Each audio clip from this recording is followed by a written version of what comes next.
Hello, everyone, and welcome to tonight's live stream.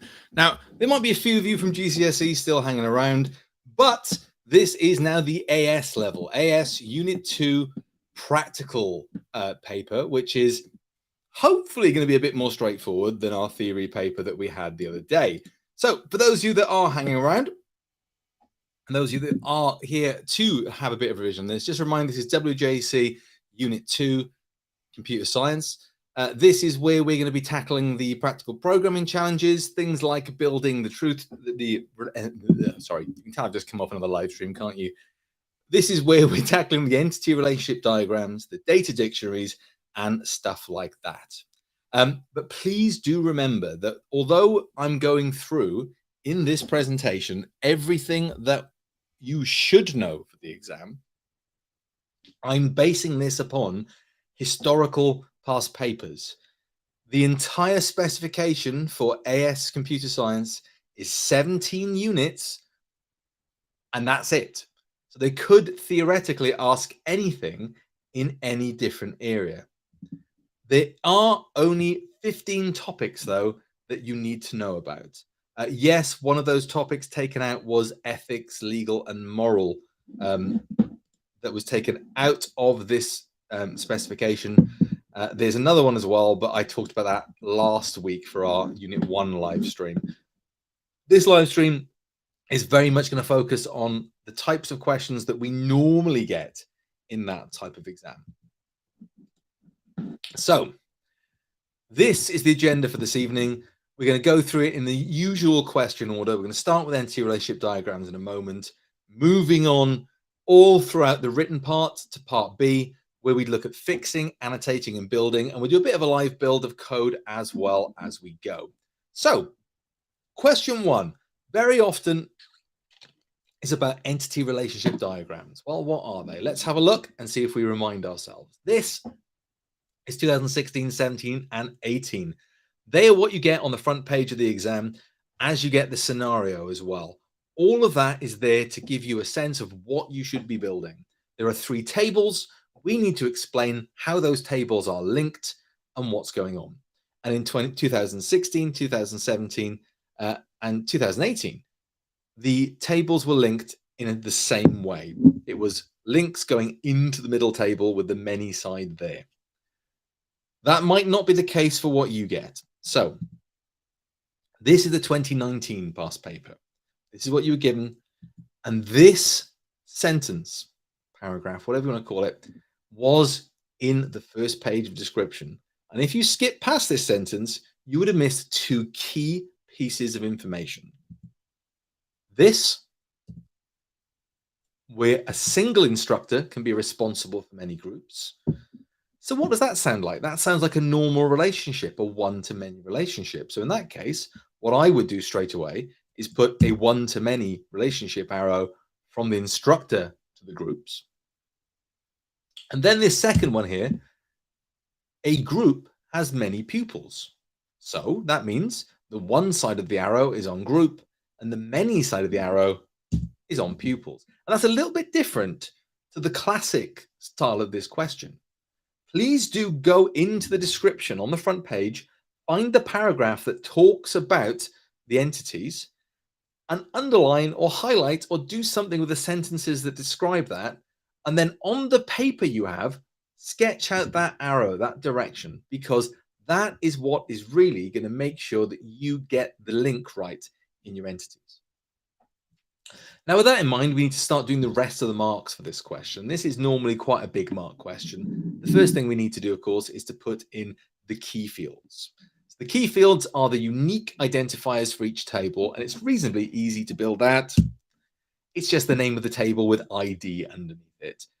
It's no hard work. But there's one extra step you need to go to for these. You need to make sure it's clear to the marker that these are key fields. How might you do that? Well, I would do this. I'd put a little asterisk by each one, a little star at the bottom of the paper, or if you're doing this electronically, somewhere on the page, I'd put the asterisk and I'd explain what that key means. That means it's a key field. That is enough to get the marks. There you go. A quick question popping up here for this table. Just thought I'd fill it out. We have to draw the arrows. You have to 100% draw the arrows. You must. Because if you don't, you're going to lose out on the marks for the relationships. And that is a big chunk of the marks for the entire table. Now, once we've done that, our next job is to think about what these arrows mean. These arrows mean that in these tables, some of these key fields also exist in other tables as foreign keys. Now, we know that from the arrows. So I'm going to point the arrows in the right place to start with. There we go. The arrows mean that the key field exists in the table it's pointing to in a blank location. So I would do that first. I would move that arrow and point it like that so you know where you are. Now, in those spaces on the many side, we're going to copy the name of the key field. So instructor ID is going to follow that arrow and appear where the arrow is pointing to in the group table.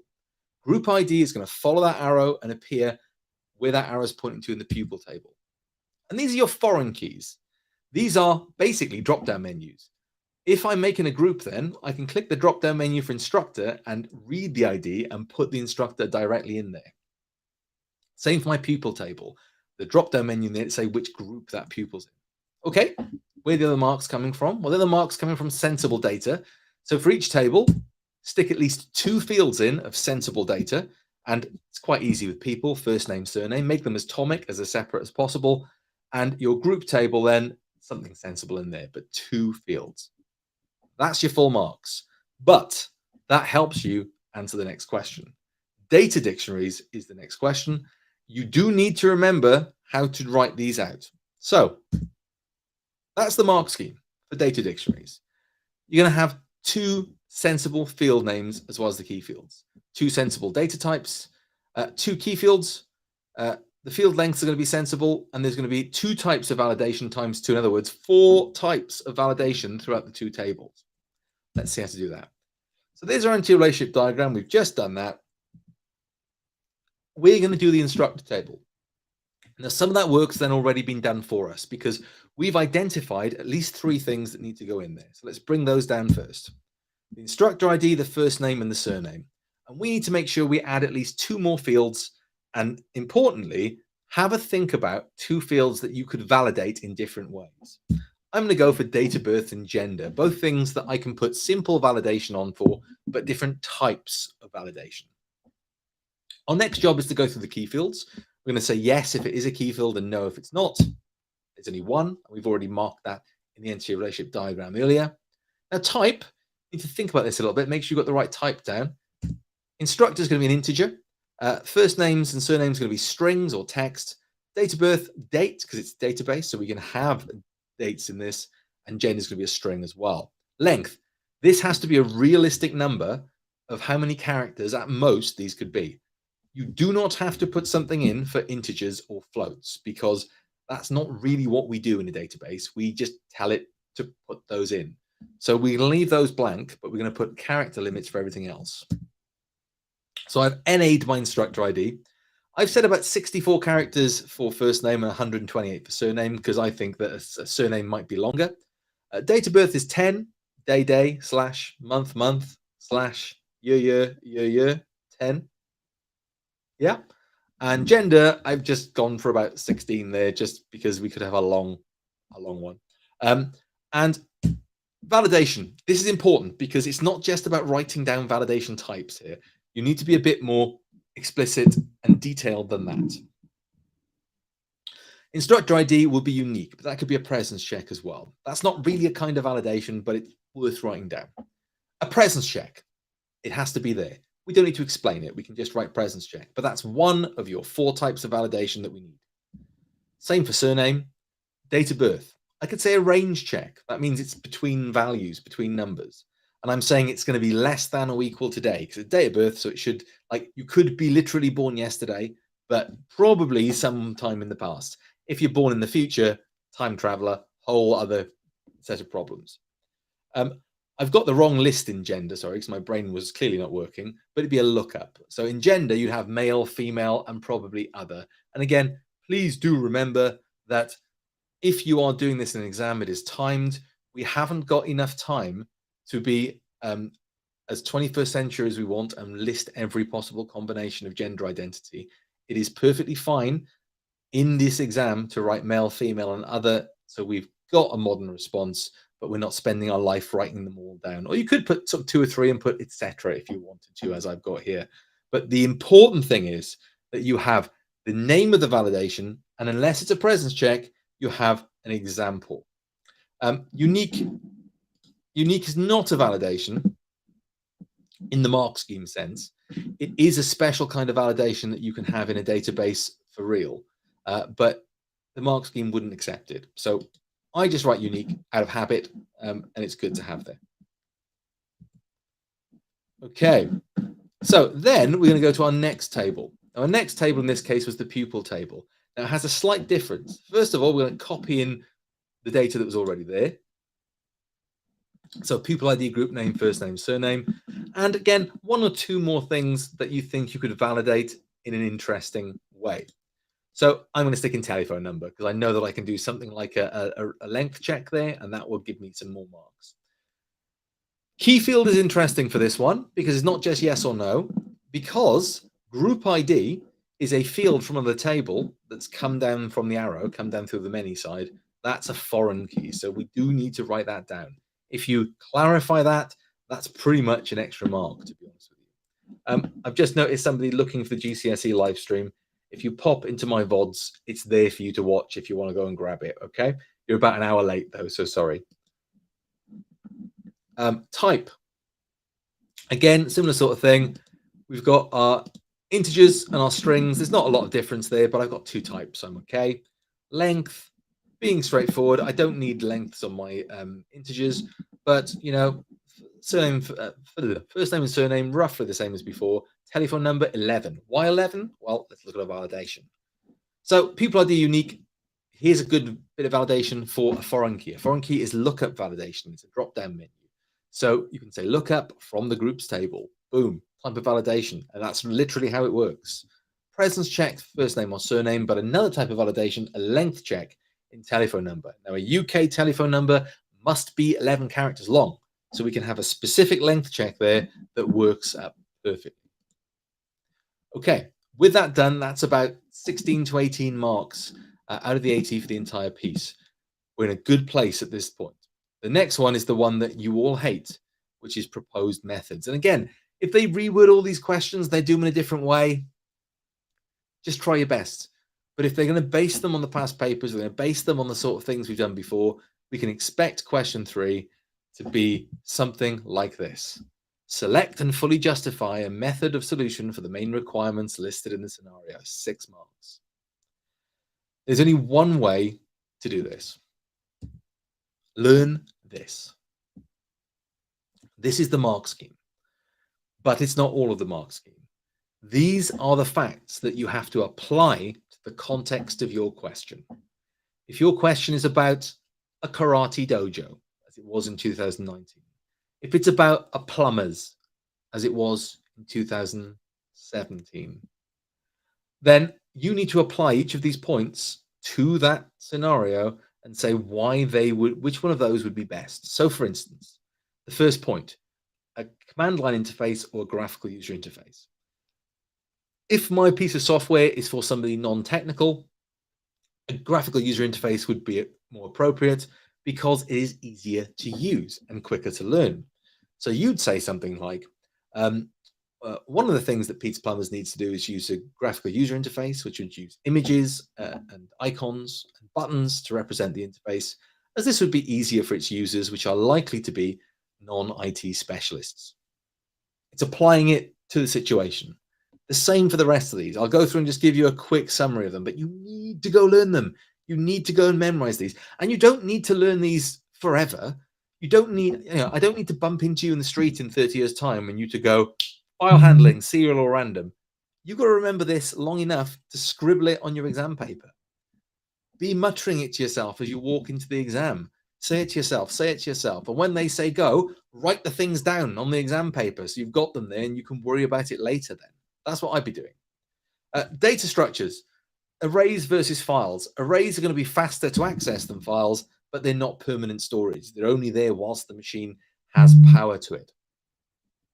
File handling, serial or random. Serial is the order in which the data came in, which is great if it's time sensitive. Random doesn't mean random, it means that it's sorted somehow. So it's put in some sort of order. So that might be better for you if you've got things that are not time sensitive, like the karate dojo. Uh, Validation then. Now you've already planned out validation, but if you have a look at those bullet points on the front of the sheet, then what you need to be doing is making sure that you talk about the validation that's in those 4 bullet points at the front. You've planned out some already, but talk about the validation and how that applies to your system. Local or global variable, you always do local. You always do local. Local means, just like the questions we've looked at before in the past papers, that when you make a subroutine, the variables you mention in there are only available during that subroutine. So you can reuse them elsewhere. You can reuse the names, you can reuse the memory space. It's much better to have local variables than global variables, full stop. So that is pretty much an easy one because you can just go on about how good local variables are. The final thing, ability to handle different data types, you have to apply them to the ones that they're mentioning in those bullet points. But again, what you have to do is explain why this would be better. Really good question here popped up. If you say that a GUI is better, do you have to make one? No. There is no expectation in the specification for this assessment that you need to know anything about GUIs. The reason GUIs are in there, and the reason that GUIs are in the mark scheme, is because a big chunk of students in Wales still write their code in Visual Basic, which, again, if you are watching this, you're not from my class and you've learned Visual Basic, I'm sorry, I really am. It's not a language that is used massively in the real world, but what it does have going for it is it has a really easy to use GUI builder. So the reason that they're a little obsessed with GUIs is because half of Wales still use VB and half of Wales therefore can build UIs very, very simply. Those of us that pick languages like Python, that's harder to do. You don't actually have to build anything with a GUI, thankfully. You might have to read some code with it in though, but that's reasonably straightforward. Right, question 4, reading and writing of flowcharts. Now, it could be both. In some past paper questions, they've actually asked you to write pseudocode here. Just remember, if they ask you to write pseudocode, you don't have to write pseudocode. You can write Python-ish or VB-ish. Just write it as close to the language you know as possible. Write it programmatically and you'll get your marks. Flowcharts, though, just a reminder there. This is what we call the algorithm question, really. So it's about talking about how the instructions work and the order of the instructions and how they're put together. A flowchart, they're your key symbols. You've got your terminators, your start and your end. They're rounded rectangles. Your rectangle is a process. This is something that it works out in the background, really. Something that it works out and doesn't show. A parallelogram, which I clearly have not put here because I'm a muppet. Parallelogram is what you have to show things on the screen or to take data in. Decisions then can have different arrows coming from them with different text on them to say what you've decided. A subroutine would be another diagram that isn't here. This little dot here is like a link. This is like, right, I couldn't fit my diagram in here. Go and find the number 1 diagram. And we follow the arrows. So just a big thing. The arrow is important. You can't just put lines between them. There must be arrows. Okay. So some good stuff there. You might need to read a flowchart and interpret it. Fingers crossed, because they're the best questions. You might need to write one. Please go look at the past papers, look at the mark scheme for 2016, 17, and 18, and notice that the flowchart they make you write is identical every year. Have a look at it, be familiar with it, because if they ask you that question once again, it's good to know the exact flowchart that they want you to talk about. However, I think interpreting flowcharts is probably more there. If you get pseudocode to read, it is an informally defined language, or it should be an informally defined language. The exam board make you learn a specific style. You can make sense of it though. Just read it, have a look at it. It's written in English-ish. You don't have to write it, you just need to be able to read it. Okay, please go and watch the Unit 1 VOD if you've got time as well, because theoretically they could ask you to write an algorithm that does linear search, binary search, bubble sort, or merge sort, and they have in previous years. In the Unit 1, I went through all of those algorithms and re-explained them. The VOD is still here on my Twitch channel or my YouTube channel. Go and have a look at it. Fast forward until you see lovely boxes appearing with letters in them. individual letters, and watch the sorting algorithms bits, because just remind yourself what they are in case they ask you to write that code. I would be horrified if they did. Quick question was, what's the difference between serial and linear? They're exactly the same. Serial and linear search are the same. They're different words for the same thing. We just start on the left and work our way through the data set. Last bit of theory now. Question 5, the worst question, because anything from the syllabus, anything from that 15 points they could ask you about, but between 6 and 8 marks. These are the historical ones. So you see there's a question about modes of operation for processing data. So that's batch processing, real-time transactional, and discussing those for 8 marks. There's one there on backing up data. Well, that would be a pretty nice one, talking about how you could back it up, what the benefits are and things like that.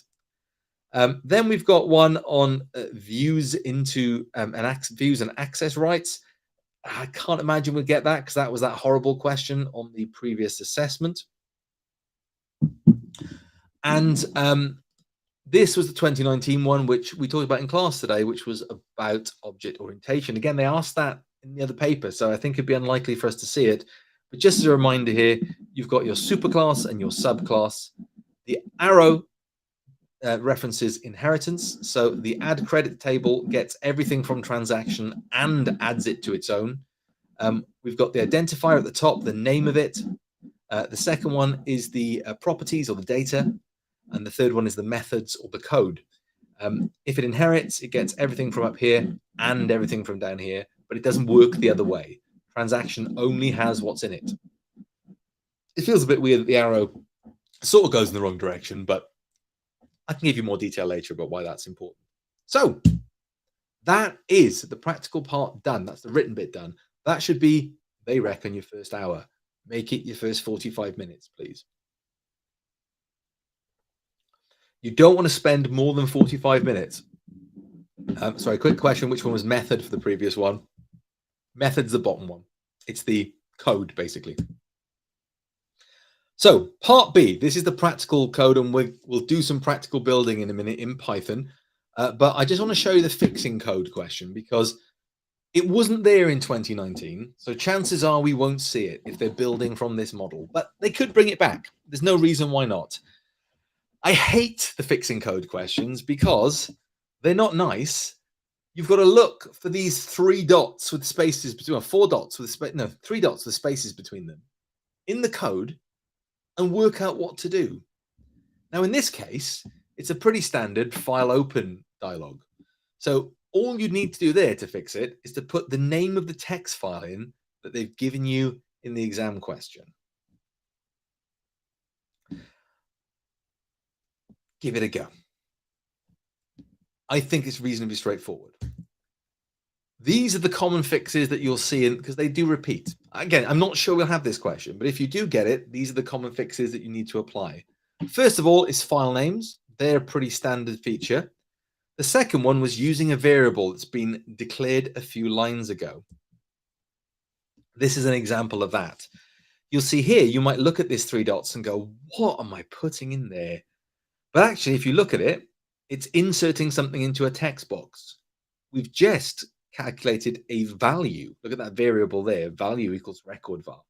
Even without knowing what this does, you can sort of say, well, maybe I should insert the value into the text box. So replace those 3 dots with the word value and boosh, you sorted. The third one here is using the correct operator. So this is a common thread in all the past examples we've had to fix code. There's always been one where they've got like a plus and a minus and a times, and you're missing one of them. So it's about working it out. In this example, look at this. A lot of this code might be nonsense to you, but it's an if that goes to add, underneath an if that goes to minus, and you'll see they use the minus equals operator. Then there's a times, there's a multiply equals operator. Then there's a divide equals operator. So, shock horror, maybe the add should be the plus equals operator. Like, really, I don't think these are too bad at all. I really don't think these are too bad. Because if you're looking at it and you just take your time to have a look at the code around it, you can get an idea of what they want. The last one is the one that I hate the most, typing in the correct string. Have a look at this example. So what they're asking for here is what is going to be written inside that button.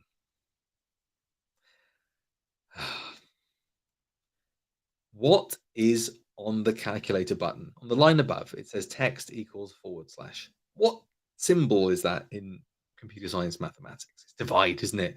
So the operation should be divide. It's not massively complex, this. It is looking at it and trying to apply a little bit of logical thinking to it, looking at the context of the rest of the code around it and trying to put your mind in the head of the examiner. There will be a lot of Takinta code, a lot of rubbish UI code. They're not going to ask you to fix that because they can't. It's not part of your specification. Again, I should really get this on a t-shirt. It's not part of your specification. There is no expectation that you build a GUI. So we can do command line stuff. Therefore, the things they'll ask you to fix should be command line code. If you get a fixing question, I'd be very shocked because it seemed to have been retired in 2019 unless they really, really liked them and thought they'd bring them back to be nice to you. The second thing you might have to do is annotate code. You could be asked to annotate their code, or you could be asked to annotate your code. I think, personally, it's easier to annotate your own code, but in that case, they would reduce the marks for the actual code you're writing and make sure there was an equal amount of marks for the annotations. And that doesn't really feel like it's testing your ability to program really well. But that's the way it was for the first 3 years of this assessment. In 2019, they changed it so you annotated their code. And the mark scheme for that was a little bit different. Here's the high tier band for that. So to get the most marks for annotating their code, sight unseen, you open a file up and there it is. You're going to produce listings, comments, that are appropriately laid out. I don't know how you do an inappropriately laid out comment. Like your code editor wouldn't let you. The compiler wouldn't work. Anyway, include sufficient annotation to demonstrate an understanding of all programming routines listed in indicative content. Now, I haven't got that because it's specific to the question. But indicative content is things like the inputs, the storing to a file, the showing something on screen, the using the array. It's things like that, just common things that you do in programming. You read the code, you put comments. What I say all the time is that you want to put comments on chunks, not individual lines. You want to look at how the examiners laid out the code. They will be putting lines of code together and then leaving gaps. That gives you an indication of what is one logical group. And you should be annotating a logical group rather than each individual line because you haven't got time to annotate each individual line. Try your best to describe what is happening in the next coming logical group, the next chunk of code, and explain the best you can using technical terms as much as possible. Document all code beyond self-documenting identifiers, sorry. So what that means is you can't just say what the names of the variables are or explaining the variables. You need to say what the point of the program is, what it's trying to do, and use appropriate technical terminology. You're referring to arrays, you're referring to loops, you're referring to iteration, put the technical words in, file IO, saving and loading routines, subroutines. You're mentioning all these good words that we've used throughout the last year to really make sure you express how good you are with that code. That's the top marks, but let's see how it drops down.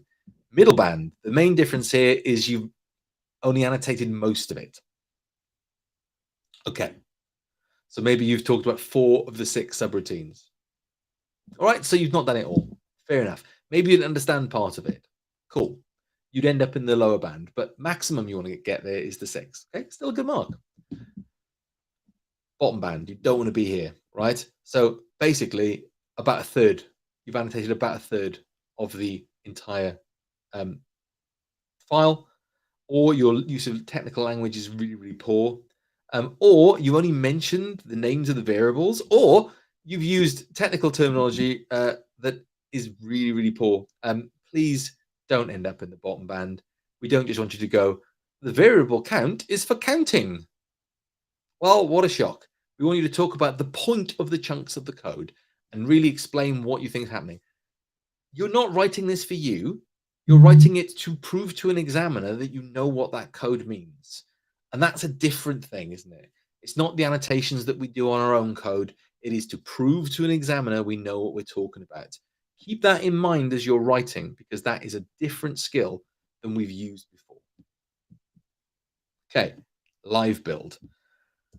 Now, I'm going to build two different programs for you today because in the past, there have been two different kinds of programs. They're broadly similar, and I'll pop the link to this code in the chat as well once I'm done, so you can go and get a copy of it and have a look at it and play with it to your heart's content if you want. And I will be doing it in Python, obviously. These are the questions from the previous years. If you want to print screen the screen now, you'd have them all. This is the independent coding questions from all the previous questions. I've put them in two categories because the one on the left is 2016, 17, and 18, where it's essentially the same program to store details about your customers or your plumbers and validate it, store it on disk, and then retrieve it, load it back up, in other words. The 2019 paper was a bit weird because they clearly wrote it assuming that you'd have a GUI, forgetting that you don't have to have a GUI. So it's a bit weird. And as I've shown some of you already with this one, if you think clever about 2019 paper, which is this one, you can do it in very, very few lines. So let's live build the type on the left. This is a customer data storage system with validation. Okay, so I'm going to call it customer storage with validation. And I'll zoom in on it in a second, but I'll leave it as a public REPL for you, and I'll pop the link in the chat. I would love to do a VB build, but it's a long time since I've had a VB interface installed on my computer, I'm sorry. So not tonight. But if you want the replicate code, it'll be there. Broadly, the themes are the same. It's just different styles of code. What I'm going to do is try and show you, to the best of my ability, the cheat way of doing it. So you can get all the skills with the least amount of code you need to know. Now, hopefully, that code is visible to you all, because I unfortunately don't pay for the full package of this, so I only get 720p uploads. Thanks, Restream. But please let me know in the chat if you can't see everything there. Okay, quick question here. Does that mean for people who did a CLI in Python 2019, they couldn't get full marks? Yes, you can get full marks. I'll show you the mark scheme in a minute. They shouldn't mark you down for not using a GUI. It's not in your specification that you need to know how to build a GUI because it's different in different programming languages. So they shouldn't at any point impact on your marks, but there are just some different considerations. For instance, one of the things you need to consider is how good the user interface is and how good the experience is. With that in mind, I'm going to import OS and I'm going to import time, because what I'm going to be doing is clearing my screen occasionally and just showing off a little bit. These are standard libraries that are built in. Just a reminder, what I'll be coding with OS is slightly different on Windows, which you'll probably all be using for your assessments, but I'll talk about that in a moment. First job we need to do is make a menu. Now, we'll do that with what we like to call affectionately a dirty while loop. Why is it a dirty while loop? Because while true never breaks on its own. You have to manually break it. But it doesn't matter for this question because we're going to be having a menu that loops. In our menu, I'm just going to use print, and I'm going to say what's going to be in our menu. Now, the question wants us to input customer details, validate them, store them, and retrieve them. So I think I can lump the first three together, and aside from that, I can put the load function separately. So I'm just going to have the name of my company. And if I'm being really lazy about this, I do another print, and I do one or add a customer. And of course, it doesn't need to be customers, it can be anything you want. And I'm going to say two, say load customer. And that's my menu. That's going to pop up at the start every single time. And what we need to do with that now is take some input in from the users. So we need to say, right, which option do you want? Now, this is a good user interface because all the user has to do is press 1 or 2. Nice and simple, nice and easy. these little tricks that we're putting in to make sure that we can get a working version of this that's nice and gets the maximum marks. So I'm just going to say menu equals input, make a variable to collect from the user. And I'm just going to do that, which a lot of you have seen before, but I just like putting the little caret thing there to show C-A-R-E-T, the little caret symbol there to show I would like you to type here, please. My ifs now. If menu is 1. Notice I'm putting that in speech marks because I haven't that doc bug is driving me insane. I haven't put I haven't converted the numbers into anything. I haven't cast it as a number because I'm not doing maths with it. So it's the text version of 1, which is why it's in speech marks. So if the menu's 1, we're going to add a customer. Now, to get maximum marks, I need subroutines. Let's assume I'm going to use the add subroutine. I'm going to put an else there.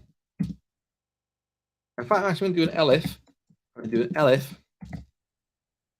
I'm going to say elif the menu is 2.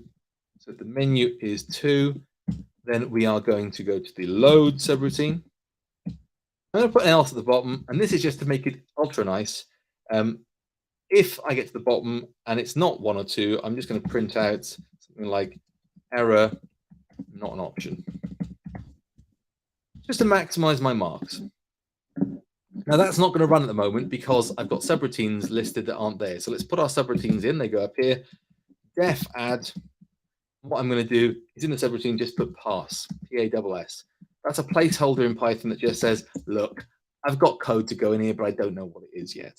And this will just make sure that you've got subroutines, you get the marks for your subroutine, but what you don't do is lose marks then because it doesn't run. So you've got a bunch of stuff there that you've got to go. That, if we run it, has a menu, and if I go to the menu, it does things, and if I press the wrong number, it gives me an error. That's not ideal because we really want the menu to reset. So let's bring in those two things we've got there. At the end of my menu, I'm going to do time.sleep for a second, so just pause it for a second, and then os.system clear. Now, just a reminder, in Windows, you don't send it the message clear, you send it the message CLS, as in clear the screen. The reason for that is it's just a different operating system. Now let's see what difference that makes. So we've got our menu. It's going off and doing something. Showing me my error message and then going back to the menu. It's neater, it's nicer. It is going to be a better mark. Okay, let's build the subroutine. Add. What data can I pick about my customers? I need a multiples of validation. So I'm going to go for name.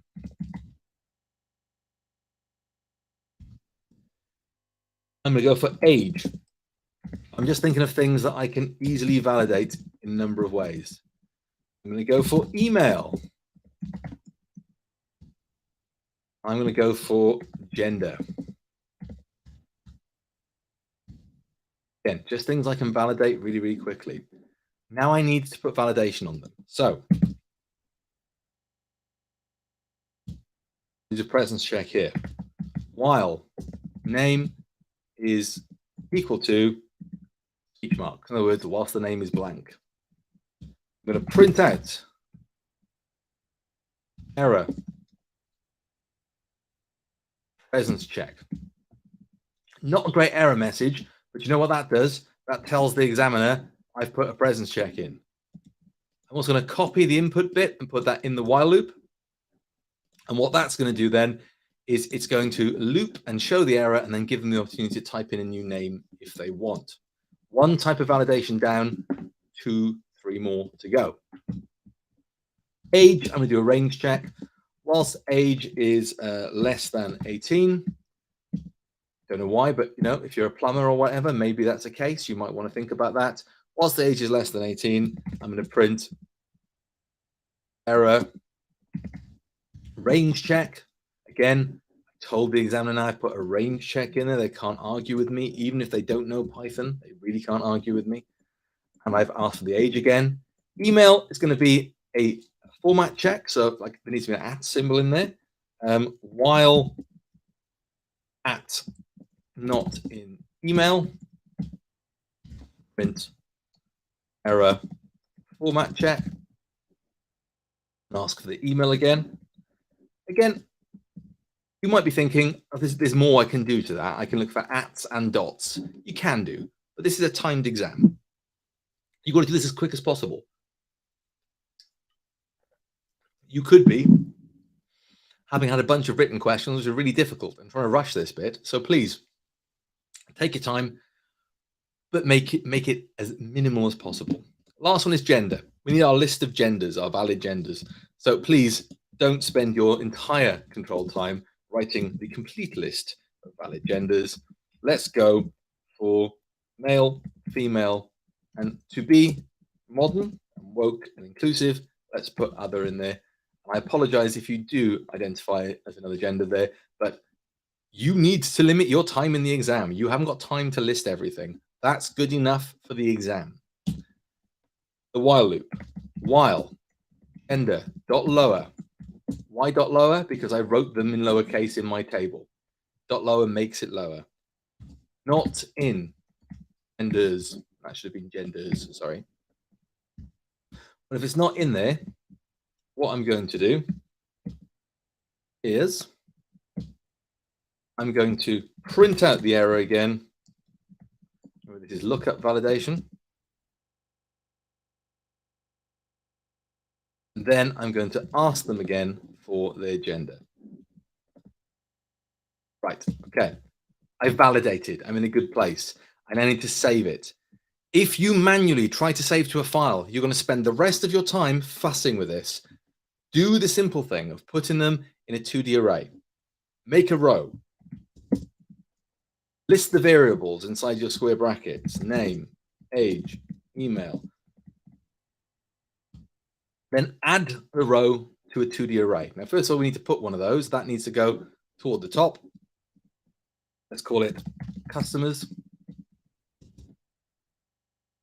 And underneath our row, we're going to say customers.append, which means add a row to it. That's most of it done. But we need to save to a file. Now, saving to a file is very, very simple if we use autosave. It's 3 lines of code. I'm going to take my 2D array. I'm going to stick it in a file and close it to save it. The code could go here. I prefer putting my save code in the menu because if I had to go and do other things to it, like change it, it would work there. I'm going to put it in line with my ifs, but just under all that, I'm going to do my file open code. So f equals open. They will tell you what the file is called. I'm going to call mine customer.txt, but please do use the one they've told you to. I'm going to open that in W mode, which deletes the old file when it starts a new one. F.write, the string version of my table. Now, for those of you that were in earlier on in the week, you can use that exact same code to write anything into a file, any individual item. So in the next example we'll look at, we're only writing a number into this. So that's a little bit different. F.close then, we'll save it. That's going to save our file. So if I run it now, add my customer, John Smith, he's 23. Actually, I didn't make an int out of it. There we go, sorry. So age does need to be cast as an int because it's a number. We can't do a range check without that. So let me try that again. There we go. So add John Smith. He's 23. There we go. Email j@j.com. Gender, he can be male. I can spell it properly. And that saves them and goes back to the menu. In my save file, I have literally the code. If I can get it, literally the code of the array. And that's what we want because the autosave is going to work marvelously. The autosave needs to come in directly after you've made the blank customer array. There's an easy way and a nicer way. We'll do the easy way first. Some people are asking in the comments if you can do VBA for part A and Python for part B. I wouldn't recommend it. I think you have to do one of them because it's B part 1, B part 2, or B part 3, or as we like to refer to it, Bill Python. But the individual B parts have to be done separately, as far as I'm aware. Check with your exams officer if you've got a particular interest in doing that, but I think you have to do them all in the same language because they'd be marked by the same person, I would imagine. Right, auto load. Let's start with the dumb version. F equals open. Open the file.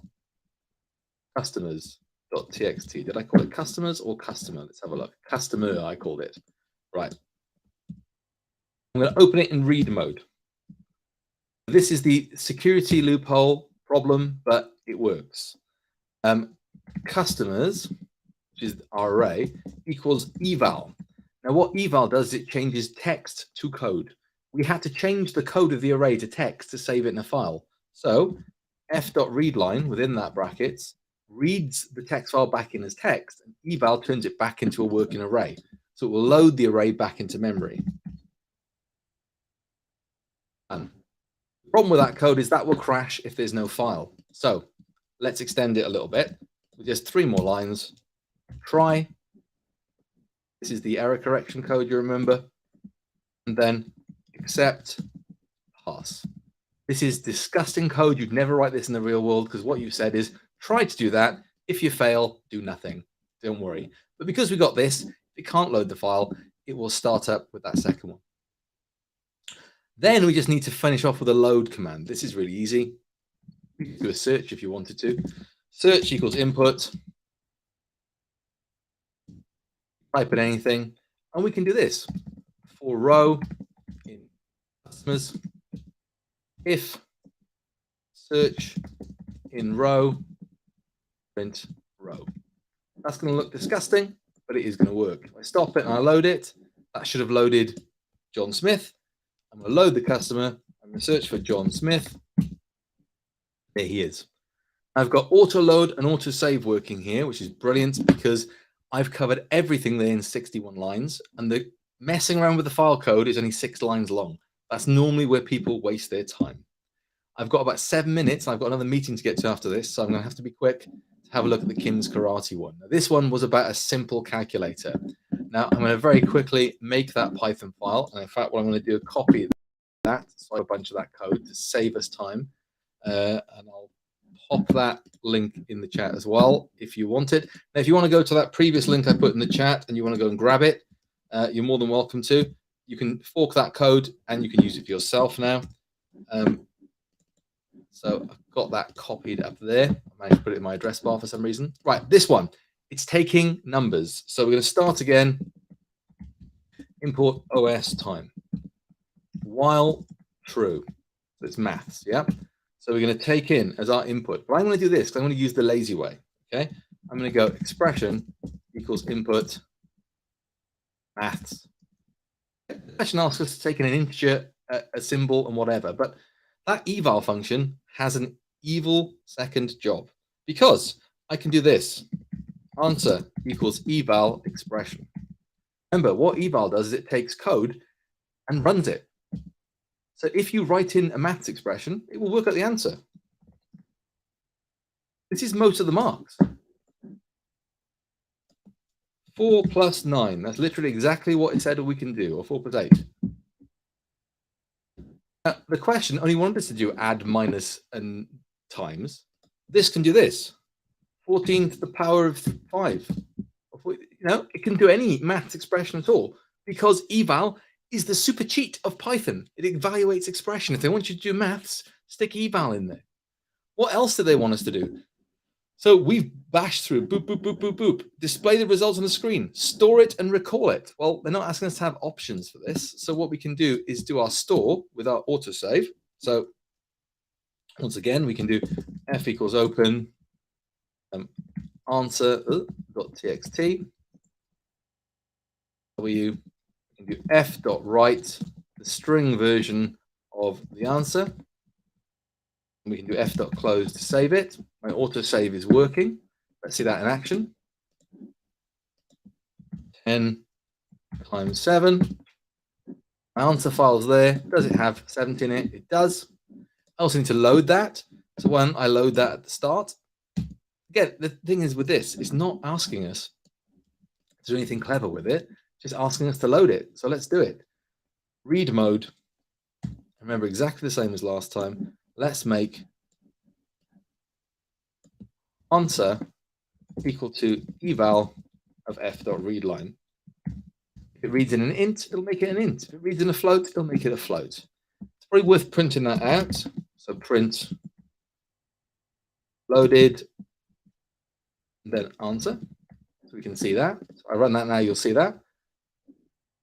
So we loaded the previous answer. And the last thing is have an option to clear the screen of previous results. Okay, so when we get down to the bottom, I'm just going to say clear equals input clear screen. Remember, we're not losing any marks for not having a GUI here, as long as we make the interface nice and tidy. If clear, I'm going to be really cheaty here, dot lower, square bracket 0. So I'm making it lowercase and I'm looking at the first item in it, the first letter, equals a lowercase y. So if they said yes, os dot system. Yeah, remember if you're in Windows, that would be clear screen. That's 16 lines that does everything the WJEC wanted us to do. So 9 times 5 divided by 2 minus. And that saved it in the file. Clear the screen. Yeah, go on. Resets it for us. Starts again. Now, that is because clearly whoever wrote that question had VB in mind when they were writing that. They were thinking about having buttons. They were thinking about it being a GUI. They were thinking about it working like that. They really were desperate for it to be a GUI. And because of that, when you're writing in Python and you really maximize the facilities of the programming language, you can do everything and more. So this does more than they wanted you to do in less lines. This should have been a full marker. Now, with the build, you need to make sure that you have nice menus in there, okay? You need to make sure there are subroutines. So that code, there isn't a subroutine. Where can I stick a subroutine in? Well, why don't I do like, I don't know, save. Where's the save code? Here it is. I'm going to cut that. I'm going to call save. I'm going to paste it in up here.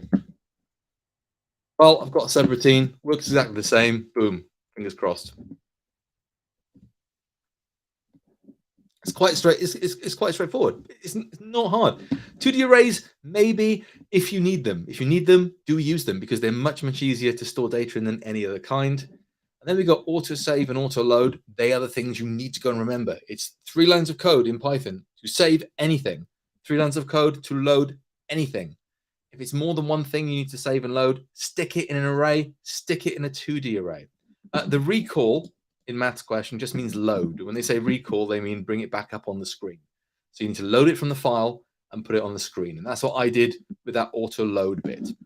Searching, maybe it's not technically in your specification, but what's the point in loading something if you're not going to be able to search it? So if it's a list of customers, please go and search it. And do you know what? After that demo, that's it. It's done. Good luck for tomorrow. Now, just a reminder, I've based this entire session on what the past papers were, on what they were for years. It could be different. Your mileage may vary. They could, and we've seen last week's question, last week's paper, they could make up 30% of it and it all be new. But let's hope they don't. Let's hope they're fair to us, and let's hope that you guys can show off what you know and your practical skills. The programming bit, which, let's be honest, is the most fun bit, isn't it? The programming is the good bit, the meaty bit. Let's hope you can show that off in a really impressive way, and they've picked a good theme. Before we go, let's try and guess what the topic of your paper will be. I think it will be job interviews or something like that. The reason I think that is because our chief examiner, the WJEC, were interviewing for a chief examiner for IT recently. So presumably all those people have gone through that process. That might be in their heads.